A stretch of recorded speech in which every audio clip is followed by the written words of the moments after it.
Assalamualaikum warahmatullahi wabarakatuh. Salam sejahtera untuk kita semua. Pada kesempatan ini saya akan menyampaikan pedoman pembentukan pengawas TPS. Pedoman ini saya sampaikan dalam Rakor Bawaslu Kabupaten Kota se-Provinsi Kepulauan Riau dalam rangka persiapan pembentukan pengawas TPS. Untuk mempermudah dalam rangka mempelajari pedoman pembentukan pengawas TPS dalam pemilihan tahun 2020, silakan ikuti langkah-langkah saya berikut ini. Prinsip umum pembentukan pengawas TPS. Ada 7 prinsip yang harus diperhatikan dalam rangka pembentukan pengawas TPS dalam rangka pemilihan tahun 2020 ini. Yang pertama adalah pengangkatan pengawas TPS dilakukan oleh Panwaslu Kecamatan. Jadi ini. Kemudian yang kedua, pengawas TPS berjumlah 1 orang di setiap TPS. Andaikan dalam satu desa hanya terdapat 1 TPS, maka nanti di sana pengawas TPS-nya ada 1 dan pengawas desanya ada 1, sehingga yang mengawasi TPS tersebut kira-kira ada 2 orang, seperti itu. Kemudian yang ketiga, untuk membentuk pengawas TPS ini, Panwaslu Kecamatan membentuk Pokja.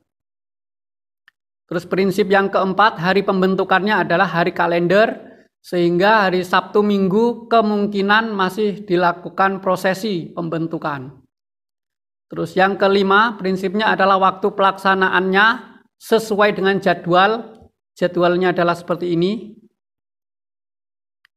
Di sini bahwa pengumuman pendaftaran 4 hari, pendaftaran sampai pada wawancara 13 hari, nanti tinggal dilihat sendiri karena ini disampaikan kepada Bapak Ibu sekalian semua di kecamatan.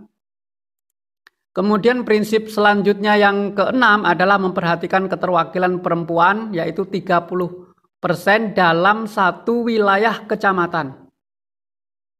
Kemudian prinsip yang ketujuh, masa jabatan pengawas TPS itu hanya 23 hari sebelum hari pemungutan suara dan 7 hari setelah hari pemungutan suara. Aturan ini kita mengambil tafsir daripada Undang-Undang 1 tahun 2015 yang telah diubah dengan Undang-Undang 6 tahun 2020 ya, yaitu tentang pemilihan ini. Nah, kita pakai pasal ini.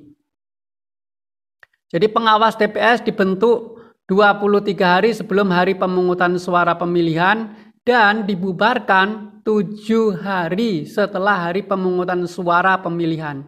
Jadi undang-undang yang kita anut adalah Undang-Undang nomor 1 tahun 2015 yang sudah diubah dengan Undang-Undang nomor 6 2020 ya. Bukan berdasarkan Undang-Undang 7 tahun 2017.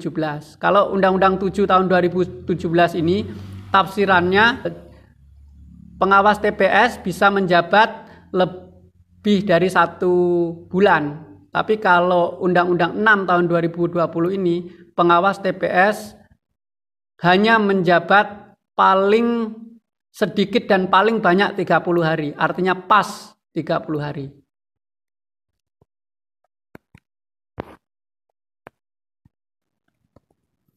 Kemudian tahapan seleksi calon pengawas TPS.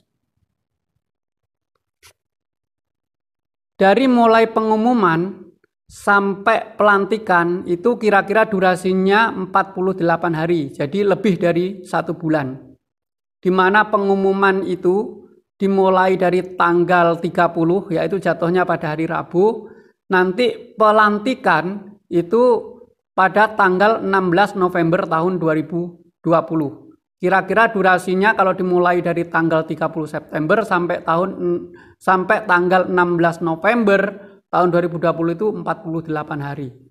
Ada apa saja tahapan seleksi calon pengawas TPS ini? Yang pertama adalah pembentukan Pokja. Pembentukan Pokja itu seharusnya dilakukan dari tanggal 27 sampai tanggal 29 September. Seharusnya. Tapi bisalah dilakukan misalnya berbarengan dengan pengumuman, yaitu di tanggal 30 September. Apa saja yang diperhatikan dalam pembentukan Pokja? Mari kita lihat. Nah, pembentukan Pokja yang harus diperhatikan adalah Pokja berjumlah paling sedikit 5 orang. Terus apa lagi? Siapa saja mereka itu? Yaitu Kordip SDM sebagai Ketua Pokja, Kasek Panwaslu Kecamatan sebagai Sekretaris Pokja, anggota Panwascam yang lain yaitu ada 2, itu sebagai anggota Pokja. Kemudian ditambah lagi staf itu sebagai anggota Pokja. Ini minimal, jadi seperti ini sudah 5 orang. Kalau mau ditambahkan boleh. Nah, Pokja ini nanti ditetapkan oleh Panwaslu Kecamatan dengan pleno. Nanti ada berita acara plenonya. Nah, dituangkan dalam rapat pleno seperti ini. Berita acara plenonya. Nah, jadi di sini nanti di bawah ini yang menandatangani ini adalah Panwaslu Kecamatan, Ketua Panwaslu Kecamatan, kemudian anggota dan anggota. Ini kan semacam kayak kepanitiaan aja kan ini. Nah, baru di sini nama-nama Pokjanya siapa saja. Bisa dimengerti ya? Terus kemudian apa lagi yang perlu diperhatikan dalam pembentukan Pokja? Nah, Pokja itu mengapa harus dibentuk? Nah, ini alasannya adalah agar ada yang bertanggung jawab untuk proses pembentukan ini sekaligus melaporkan hasil-hasil kerjanya. Kalau tidak dibentuk Pokja, itu biasanya iri itu ya. Kamulah yang melaporkan atau si anulah yang bikin laporan. Nah, tapi kalau sudah dibentuk Pokja pembentukan pengawas TPS ini, berarti nanti yang sangat bertanggung jawab untuk membuat laporan adalah mereka ini yang tergabung dalam Pokja, terutama Ketua Pokja dan Sekretaris Pokja.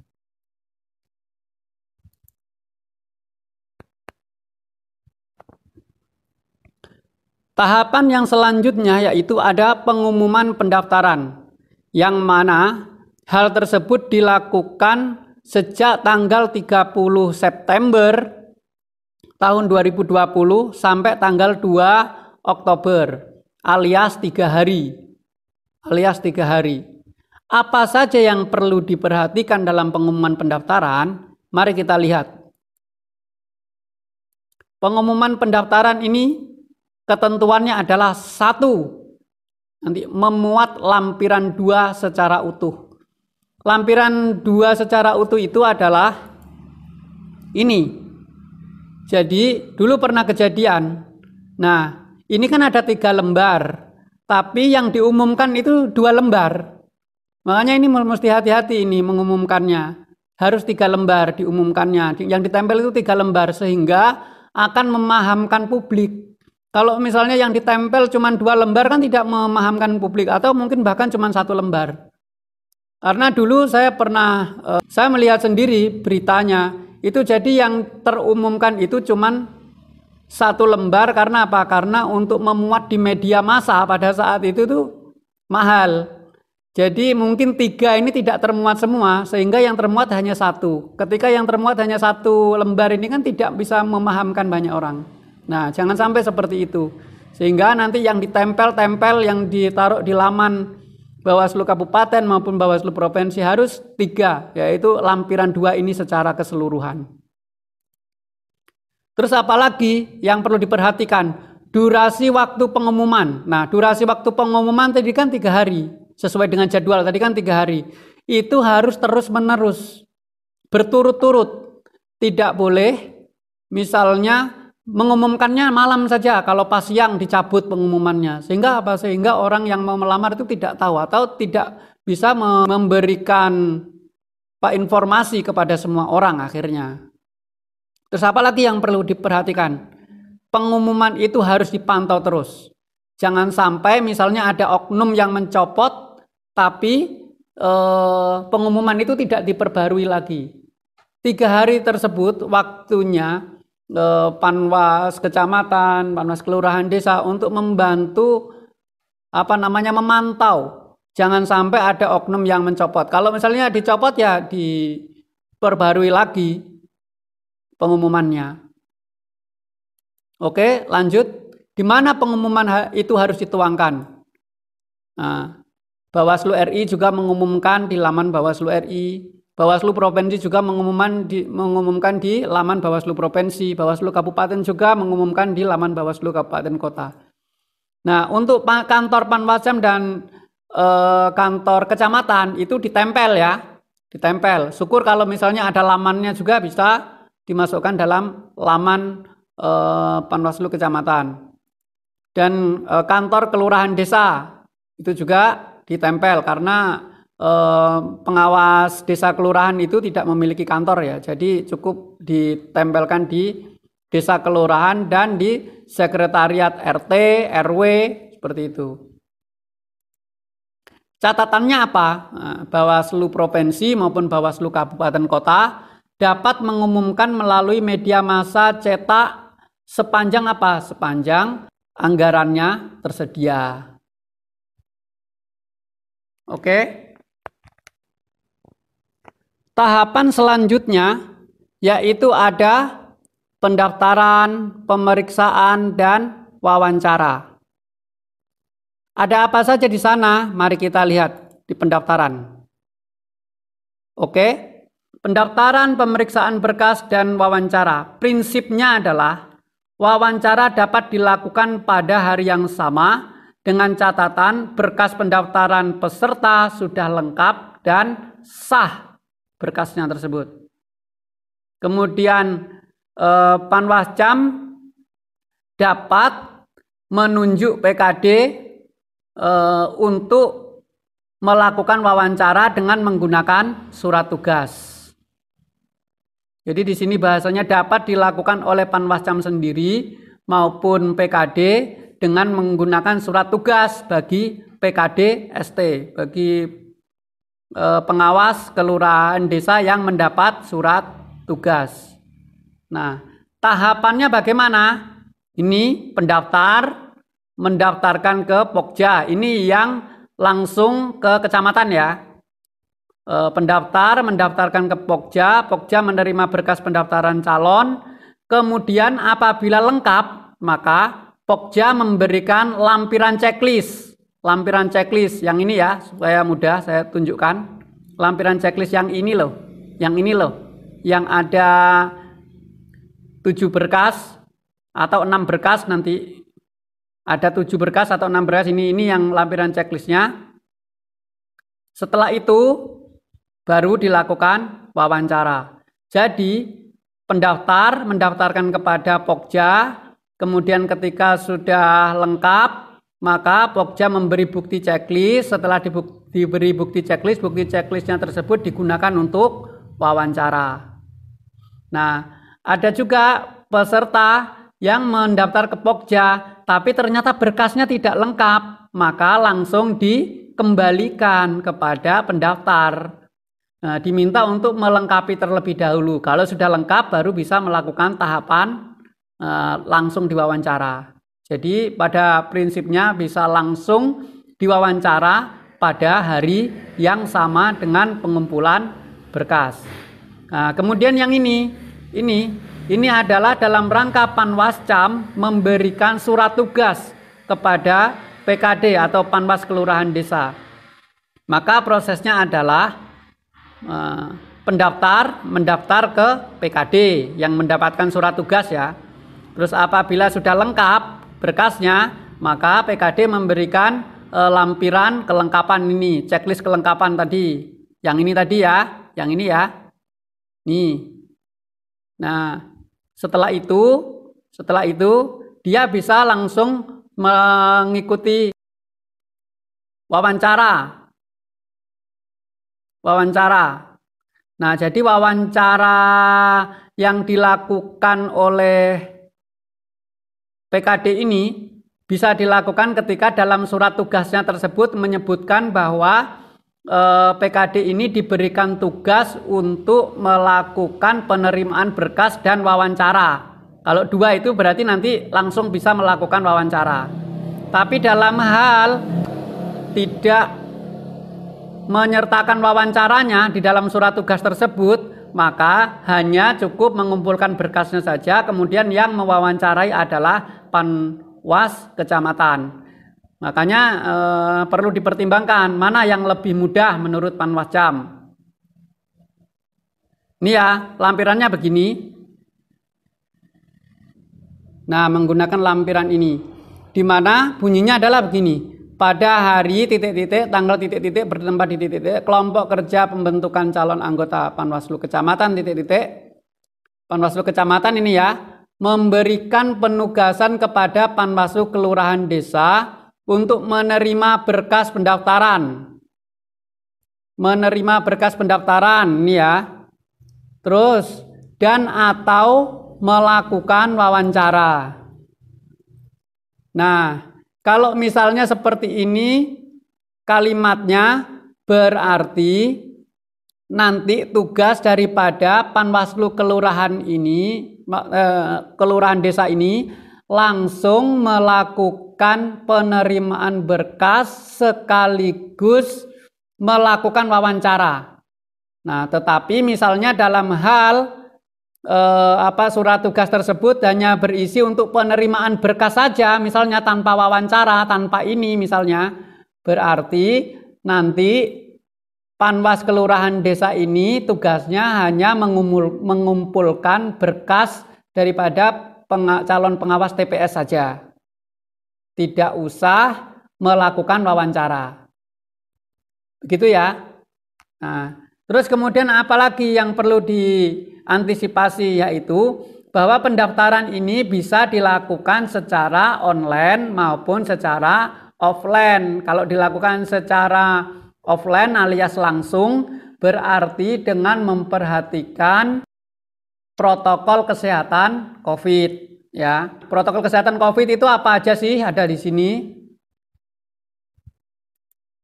Nah, ini protokol kesehatan COVID, yaitu yang pertama dilakukan pemeriksaan suhu tubuh. Terus kemudian petugas atau calon pengawas TPS mencuci tangan sebelum masuk ke ruangan tempat penyerahan berkas. Dokumen pendaftaran dimasukkan dalam bahan yang tahan terhadap zat cair atau bahan lainnya.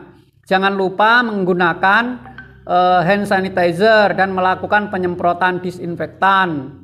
Terus kemudian untuk petugas dan peserta jangan lupa untuk memakai yang standar, yaitu masker, sarung tangan yang sekali pakai, dan face shield kalau ada lah. Kalau sekurang-kurangnya ini cukup masker dan sarung tangan yang sekali pakai. Terus kemudian yang masuk ke ruangan pendaftaran tersebut harus membatasi jumlah orang yang ada di dalam ruangan pendaftaran. Ini kan kita memperhatikan protokol kesehatan COVID.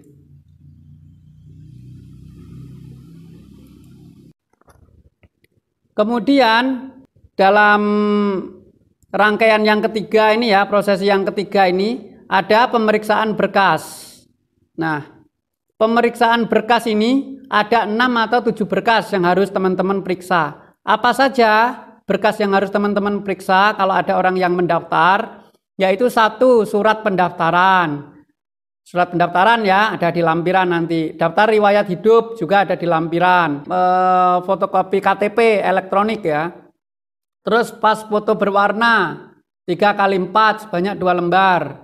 Terus fotokopi ijazah minimal SMA atau sederajat yang disahkan oleh pejabat yang berwenang. Jadi disahkan oleh pejabat yang berwenang. Atau dia bisa misalnya menyerahkan fotokopi ijazah yang enggak dilegalisir, tetapi dengan menunjukkan ijazah aslinya, itu bisa dilakukan. Ya, dia hanya membawa fotokopi ijazah untuk disampaikan pendaftaran dan dia menunjukkan ijazah aslinya, itu boleh. Terus ini dilihat lagi, bagi misalnya pendaftar yang menjalani profesi lain, nah jangan lupa diminta surat izin dari atasan langsung. Ada yang menyatakan boleh mengikuti seleksi dan bekerja penuh waktu apabila terpilih. Kira-kira durasi waktunya itu kan 1 bulan. Jadi atasannya itu mengizinkan dalam waktu 1 bulan itu kira-kira mengizinkan untuk pelamar ini bekerja penuh waktu. Ini disampaikan di awal ya, untuk berkas-berkas ini semuanya ini disampaikan di awal. Teman-teman akan menerima 6 berkas kalau dia orangnya tidak bekerja, tidak menjalani profesi lain atau tidak bekerja di tempat lain.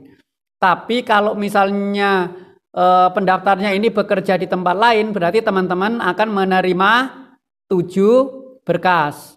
Surat, daftar riwayat hidup, terus KTP, foto berwarna, ijazah, fotokopian, surat izin dari atasannya langsung, terus kemudian ada surat pernyataan.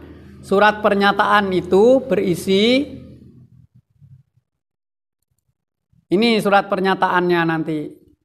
Ada sehat, jasmani dan rohani, itu tidak perlu mendapatkan surat keterangan dari rumah sakit, tidak perlu. Tapi cukup dibuat surat pernyataan. Di dalam surat pernyataan ini nanti langsung bisa ditandatangani. Kemudian ada wawancara. Apa yang perlu diperhatikan dalam wawancara? Nah, ini ya, bahwa wawancara dapat dilakukan pada hari yang sama dengan catatan berkas pendaftaran tersebut sudah lengkap dan sah. 2 ini ya. Nah, wawancara dapat dilakukan secara daring.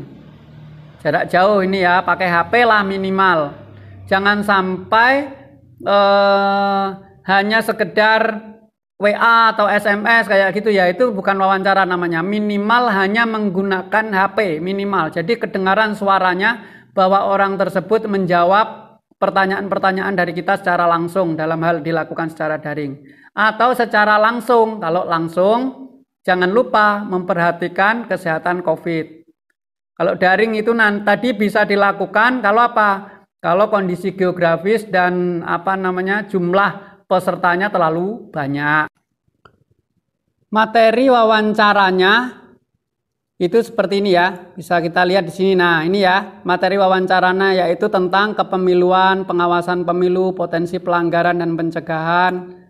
Terus kemudian ada integritas, netralitas, itu ada di sini.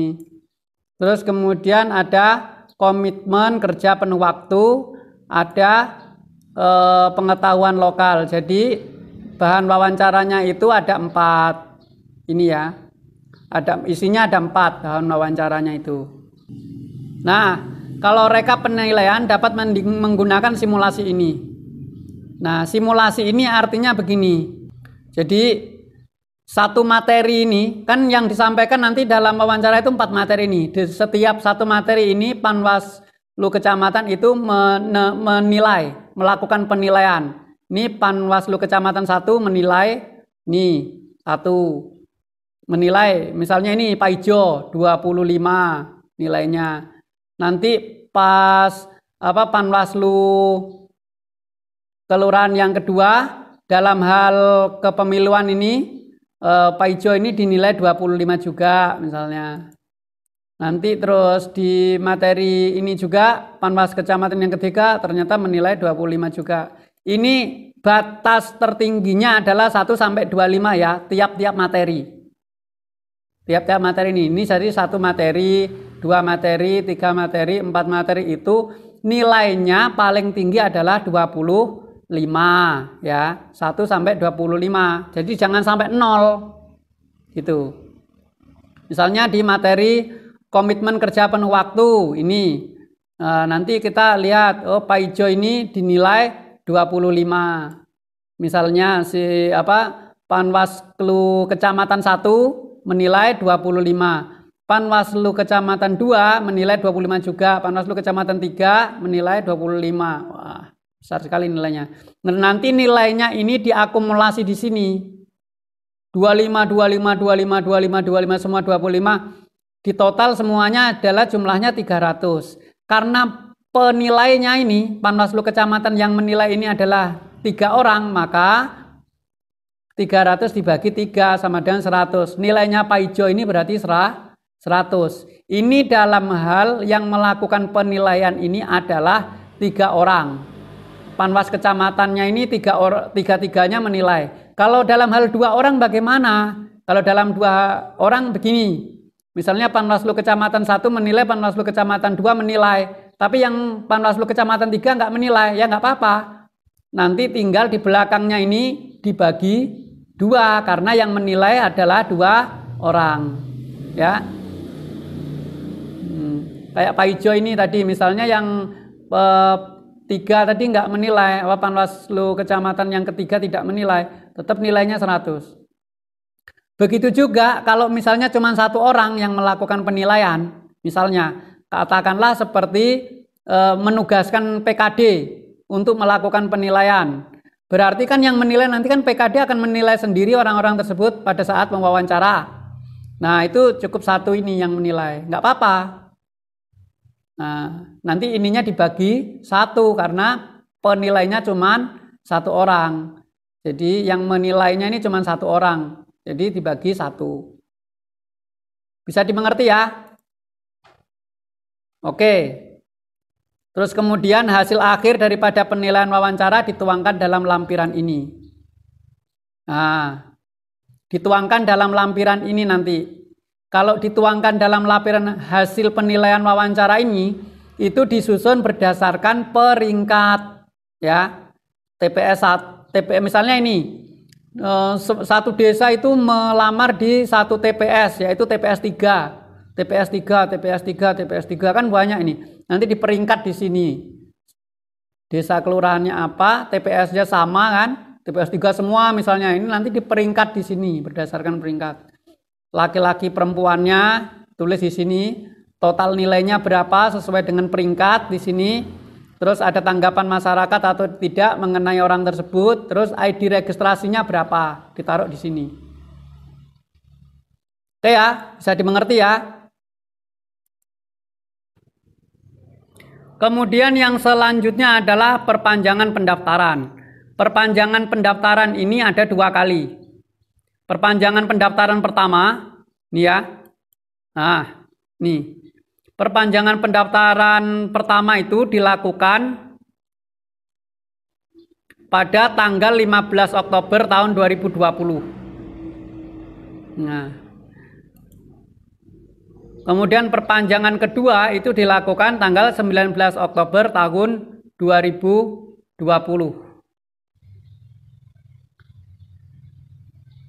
Jadi perpanjangan ini dilakukan harus sesuai dengan jadwal ya. Harus sesuai dengan jadwal. Mana jadwalnya ini? Jadwalnya. Jadi jadwal perpanjangan pertama itu adalah tanggal 16 Oktober.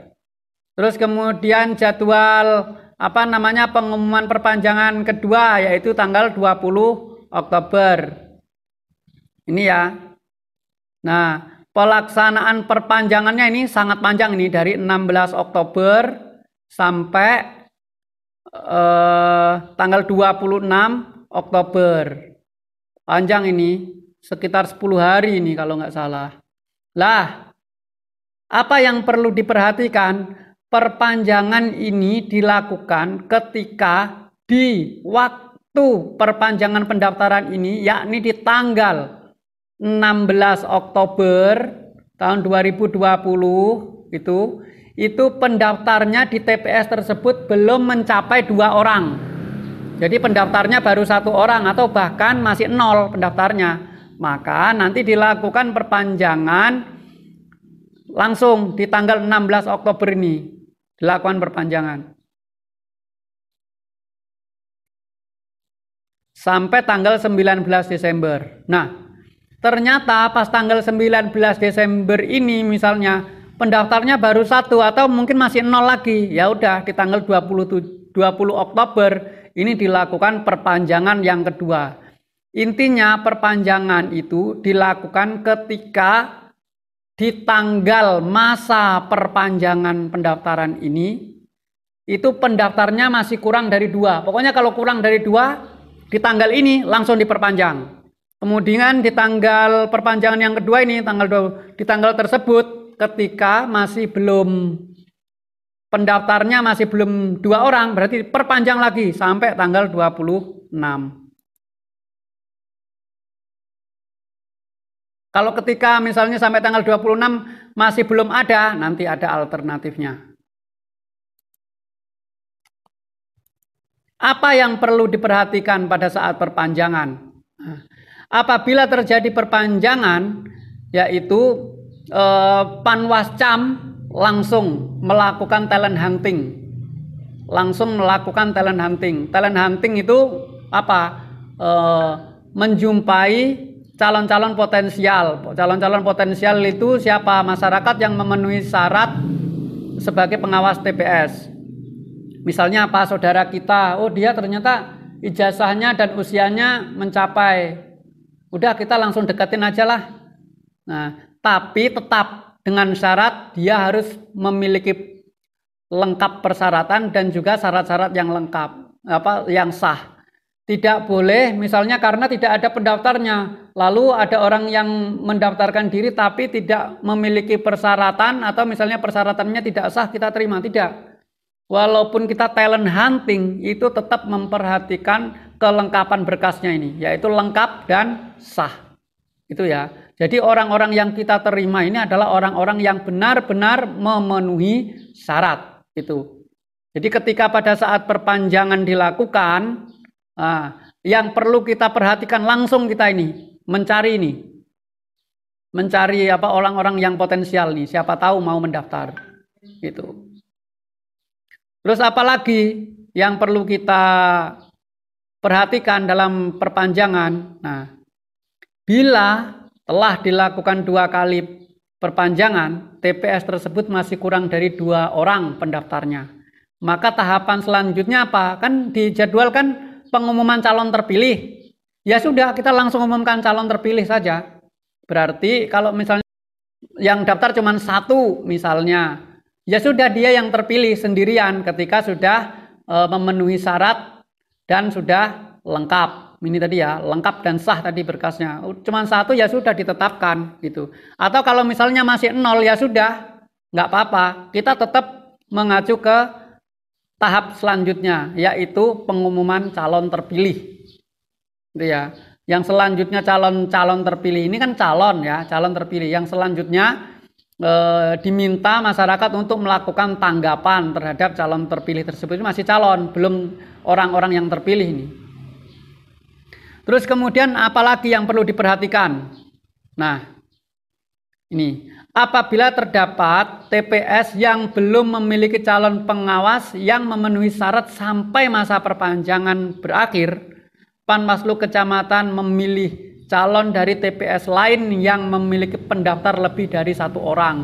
Jadi misalnya ada TPS lain tadi itu, seperti yang saya contohkan itu tadi, itu lebih dari 1 orang pendaftarnya, nanti bisa didistribusikan ke TPS yang lain yang masih kekurangan. Gitu ya. Terus syaratnya apa mereka? Mereka berdomisili masih di wilayah kecamatan yang sama. Terus kemudian jarak dan akses transportasinya itu memang memungkinkan alias terjangkau. Terus kemudian mendapat persetujuan dari orang tersebut. Misalnya mau kita pindahkan itu orang tersebut harus setuju dulu gitu caranya. Yang terakhir terkait dengan perpanjangan ini, bila terdapat TPS yang tidak memiliki pengawas sama sekali, maka Panwaslu Kecamatan nanti menugaskan khusus kepada PKD dan atau staf Panwaslu Kecamatan untuk melakukan pengawasan terhadap TPS yang tidak memiliki pengawas. Gitu ya. Kalau sudah dilakukan 2 kali perpanjangan dan ternyata tidak ada, ya sudah diumumkan saja. Tapi nanti solusinya terakhir nanti Panwaslu Kecamatan bisa menugaskan kepada PKD untuk mengawasi di TPS yang masih kosong. Gitu. Atau ketika misalnya pengawas PKD-nya itu sudah ditaruh di TPS-TPS yang kurang tapi masih kekurangan juga, ya sudah staf kecamatan ini tadi, staf kecamatan ini bisa menjadi pengawas TPS gitu. Setelah diumumkan, jangan lupa sampaikan kepada masyarakat untuk memberikan masukan dan tanggapan terkait dengan calon pengawas TPS tersebut. Oke. Kemudian pengumuman calon terpilih tanggal 28 Oktober. Nah, penetapan dan pengumuman hasil seleksi calon pengawas yang terpilih. Apa saja yang ada di sana yang perlu kita perhatikan? Yaitu 1. Daftar calon pengawas TPS yang telah mengikuti wawancara disusun dengan daftar nama sesuai dengan peringkat.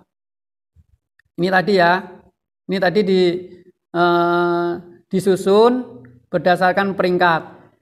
Ini kalau penetapannya itu disusun berdasarkan peringkat ya kalau penetapan. Jadi itu kan berdasarkan pleno. Kemudian Panwaslu Kecamatan mengumumkan hasil seleksi calon pengawas TPS menggunakan lampiran ini. Kalau yang diumumkan, ingat, kalau yang diumumkan itu jangan lagi berdasarkan peringkat, tapi berdasarkan abjad, ya, berdasarkan abjad, dan nggak ada kolom nilai. Lihat ini, nggak ada kolom nilai. Yang diumumkan ya, jangan ada kolom nilai, jangan berdasarkan peringkat. Jadi berdasarkan abjad dan tidak ada kolom nilai. Lihat ya, ini harus mengikuti lampiran 12 ini. Nih ya. Oke. Terus kemudian pengumuman dilakukan di kantor kelurahan desa untuk mendapatkan masukan dan tanggapan dari masyarakat. Ya. Jadi dilakukan di Panwaslu kelurahan desa, di kantor kelurahan desa, sekretariat RT RW, ini pengumuman dilakukan di sana untuk yang terpilih ini.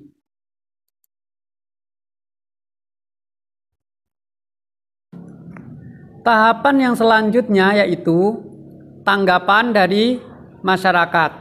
Nah, pemeriksaan tanggapan dari masyarakat. Masyarakat dapat memberikan tanggapan terkait dengan keterpenuhan syarat, integritas, dan kecakapan dari calon pengawas TPS tersebut. Masukan dan tanggapan dapat disampaikan melalui surat, melalui email, melalui SMS, melalui WhatsApp, melalui telepon, atau melalui nomor yang telah ditentukan oleh Pokja, ya. Atau datang langsung ke sekretariat, ini boleh. Nah, dalam hal misalnya tanggapan itu dan masukan masyarakat itu disampaikan melalui surat atau email, masyarakat dapat menggunakan formulir. Nah, kalau disampaikan melalui email atau misalnya mau bersurat itu bisa menggunakan formulir. Formulirnya ini ya, seperti ini. Sepertinya ini. Ini ya formulirnya, isinya nama,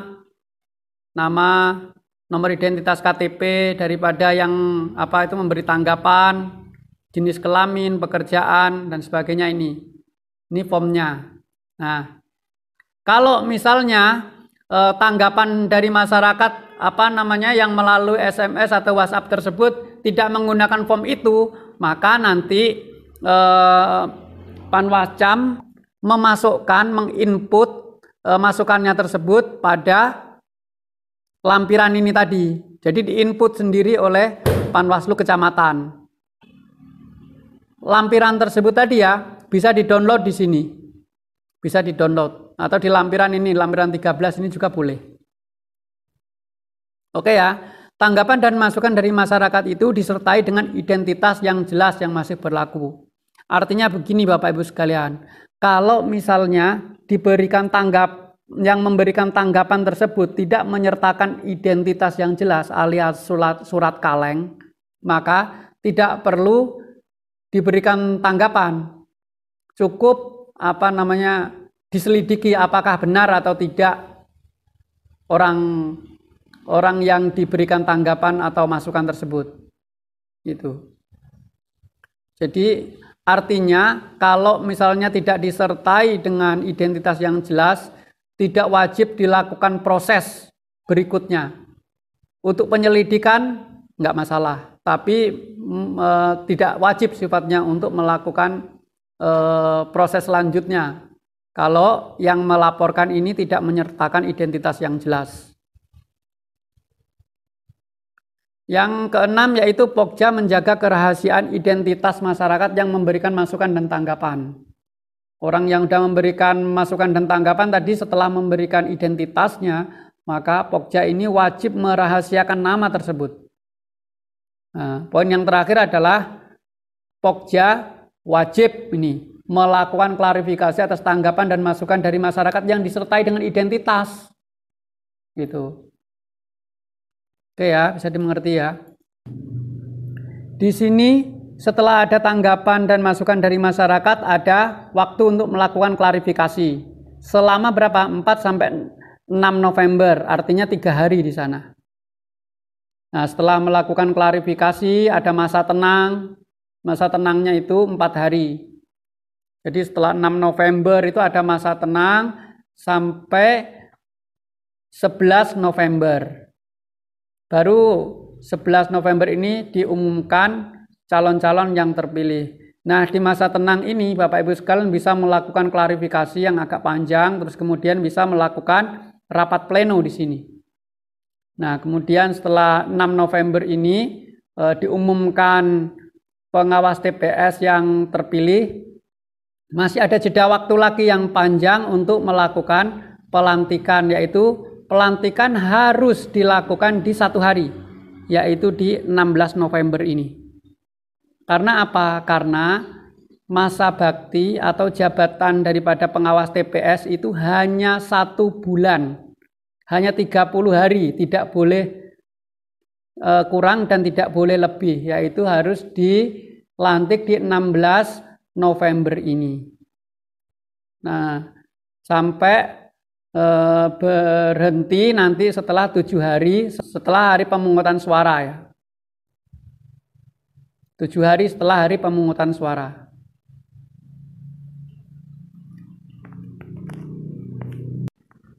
Kemudian di sini pada saat pengumuman PTPS terpilih di 11 November, apa saja yang perlu diperhatikan? Ini dia, yaitu 1. Panwaslu Kecamatan melakukan rapat pleno dengan menetapkan anggota pengawas TPS terpilih yang dituangkan dalam berita acara. Penekanannya adalah dalam rapat pleno tersebut kan dituangkan dalam berita acara. Dituangkan dalam berita acara itu dimasukkan di dalam sebuah lampiran ya. Di dalam sebuah lampiran, yaitu lampirannya seperti ini. Nah, kemudian yang kedua yaitu Panwaslu Kecamatan mengumumkan pengawas TPS terpilih di setiap TPS itu menggunakan lampiran ini. Ingat ya, pokoknya kalau lampiran pengumuman itu ini dia sesuai dengan abjad dan tidak ada kolom nilai. Ikutin aja ini lampirannya. Lampiran 15 ya. Jangan sampai hasil plenonya kemudian langsung diumumkan. Kalau hasil pleno itu dia masih berdasarkan peringkat gitu. Ada nilainya kemudian diumumkan, jangan begitu. Kalau diumumkan itu harus berdasarkan abjad dan juga tidak ada kolom nilai. Cukup kolom ini saja. Pengumuman dilakukan di mana? Di laman Bawaslu Kabupaten Kota, kantor kecamatan, kantor desa kelurahan, sekretariat RT RW dan sebutan lainnya. Kemudian pelantikan.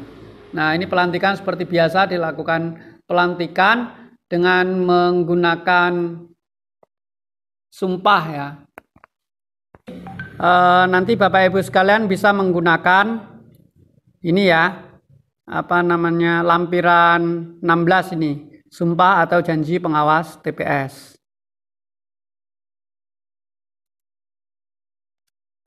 Oke. Yang terakhir, saya akan menyampaikan tentang syarat. Di dalam syarat ini tidak ada perbedaan yang signifikan ya, tidak ada perbedaan yang signifikan dengan syarat-syarat yang telah dilakukan dalam rekrutmen PTPS untuk pemilu kemarin ya. Yaitu ada apa? Warga negara Indonesia pada saat pendaftaran usia 25 tahun, setia kepada Undang-Undang Dasar Negara 1945 dan Pancasila, terus mempunyai integritas kepribadian, memiliki kemampuan dan keahlian tentang kepemiluan, berpendidikan paling rendah SMA atau sederajat,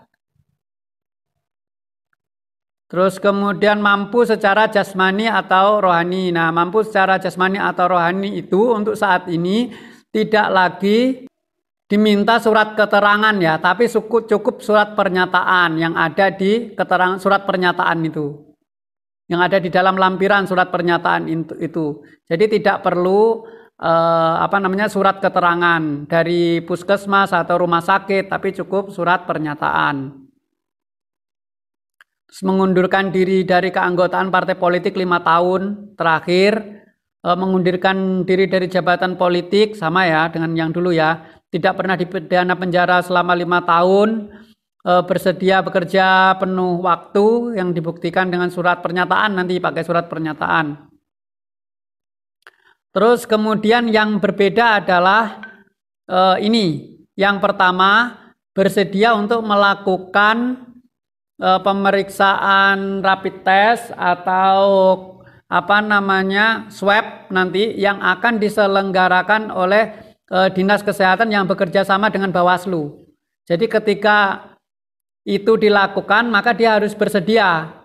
Itu sebagai syarat itu dia bersedia.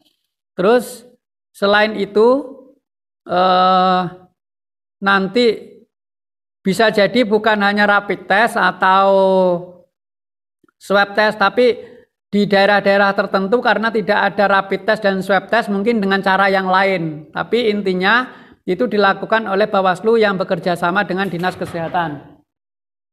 Terus kemudian yang berbeda lagi adalah satu lagi yaitu tidak pernah diberhentikan secara tidak hormat oleh penyelenggara pemilu maupun pengawas pemilu maupun DKPP. Jadi tidak pernah diberhentikan dengan tidak hormat.